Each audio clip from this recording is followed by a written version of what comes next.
बिस्मिल्लाहिर्रहमानिर्रहीम। अस्सलाम वालेकुम। एडी न्यूज़ के साथ मैं हूं सना हुसैन। चलते हैं खबर की जानिब। भारतीय क़यादत का बयानिया अमन का नहीं बल्कि दुश्मनी को तरजीह देने वाला है। पाकिस्तान तर्जुमान दफ्तर ख़ारजा की जानिब से जारी बयान में कहा गया है कि भारत के पाकिस्तान में दहशतगर्दी के मावनत के शवाहिद मौजूद हैं। खोखले बयानियों और तवज्जो हटाने की कोशिशें सच को छुपा नहीं सकती। पाकिस्तान अमन का ख्वाह है मगर अपनी खुद मुख्तारी के दिफा के लिए पुरज़्म है। तर्जुमान ने कहा है कि भारतीय क़यादत का बयानिया अमन नहीं दुश्मनी को तरजीह देने वाला है। भारत का पाकिस्तान को अदम इस्तेहकाम का जिम्मेदार ठहराना हक़ाइक़ से इनहराफ है। तर्जुमान दफ्तर ख़ारजा का कहना था कि मकबूजा कश्मीर का तनाज़ा खित्ते के अमन इस्तेहकाम के लिए बुनियादी खतरा है। पाकिस्तान कश्मीरी अवाम की ख्वाहिशात और UN करारदादों के मुताबिक हल्का हामी है, जबकि मसला कश्मीर को नज़रअंदाज करना खित्ते को बदएतमादी और तसादुम में झोंकने के मुतरादिफ है। तर्जुमान ने मज़ीद कहा कि हालिया वाक़यात से वाज़िह है कि जंगी जुनून और धौंस बेसूद है। भारत धमकियों, गलत बयानी या ताकत के जरिए अपने मकासद हासिल नहीं कर सकता। जनूबी एशिया में पायदार अमन के लिए संजीदगी, बर्दाश्त और मसले के असल जड़ को समझना होगा। नून लीग ने मुल्क को एटमी कुव्वत बनाया। चीन के साथ मिलकर JF-17 दिया। नवाज शरीफ साबिक वज़ीर आज़म और मुस्लिम लीग नून के कायद मियां मोहम्मद नवाज शरीफ का कहना है कि मुस्लिम लीग नून ने पाकिस्तान को एटमी कुव्वत बनाया। पिछली हुकूमत ने जो मुल्क का हाल किया था इससे मुस्लिम लीग नून बतदरीज बेहतर बना रही है। नून लीग के नवाज शरीफ ने लंदन पहुंचने के बाद मीडिया से गुफ्तगू करते हुए कहा है कि मुस्लिम लीग नून ने पाकिस्तान को मिसाइल टेक्नोलॉजी दी। हर शोबे की तरक्की में मुस्लिम लीग का किरदार है। नवाज शरीफ ने कहा कि पिछली हुकूमत ने जो मुल्क का हाल किया था मुस्लिम लीग नून बतदरीज इसे बेहतर बना रही है। मुल्क के हालात बेहतर हो रहे हैं, मईशत बेहतर हो रही है। साबिक वज़ीर आज़म का कहना था लोग काम को वोट देते हैं, सियासत के साथ साथ काम भी होना चाहिए। नवाज शरीफ ने कहा कि हमारे ज़माने में 4 साल तक रुपया मुस्तकिम रहा, शरह नमूसात को छू रही थी।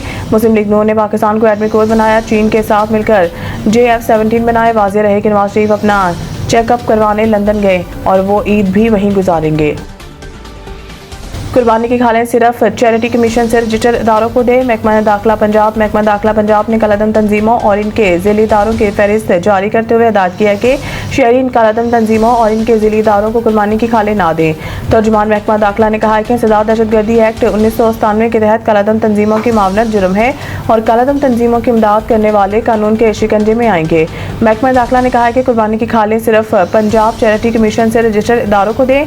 रजिस्टर्ड इदारों की तस्दीक इनके सर्टिफिकेट पर QR कोड से की जा सकती है। तर्जुमान ने मजीद कहा है कि शहरी यकीनी बनाएं इनकी इमदाद दहशतगर्दों की बजाय सही हकदार तक पहुंचे और इसके लिए रजिस्टर्ड इदारों की तफसीलात महकमा दाखिला पंजाब के वेबसाइट पर देखी जा सकती है, जबकि पंजाब चैरिटी कमीशन और नेक्टा की वेबसाइट पर भी तमाम कलादम तंजीमों की तफसीलात है।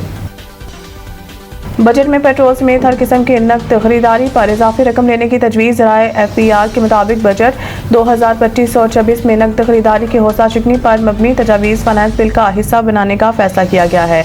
ज़राए का बताना है कि पेट्रोल पंप से नकद तेल खरीदने पर 3 रुपये तक इजाफे वसूली की तजवीज़ ज़ेरे गौर है। इससे पेट्रोल पंप पर टैक्स चोरी और मिलावट पर काबू पाने में मदद मिलेगी। पेट्रोल पंप पर नकद के साथ डिजिटल अदायगी के इकदाम भी किए जाएंगे। QR codes, debit credit cards और मोबाइल अदायगी के इकदाम किए जाएंगे। ज़राए FPR का कहना है कि मैन्युफैक्चरर्स और दरामदगान नकद फरोख्त पर इजाफी 2% टैक्स ले सकेंगे। इस तजवीज़ को काबिल अमल बनाने के लिए कॉर्पोरेट सेक्टर के साथ मुतअद्दिद इजलास हो चुके हैं। दुकानों पर नकद खरीदारी पर भी इजाफी टैक्स आयद करने की तजवीज़ ज़ेरे गौर है, जबकि रेस्टोरेंट पर पहले ही कार्ड से अदायगी पर टैक्स की छूट है। ज़राए का बताना है कि यूनिट मैनेजर, ज्वेलर्स, शादी हाल, डॉक्टर और वकला को टैक्स नेट में लाने की कोई तजवीज़ ज़ेरे गौर नहीं है। मज़ीद न्यूज़ अपडेट के लिए देखते रहिए AD न्यूज़।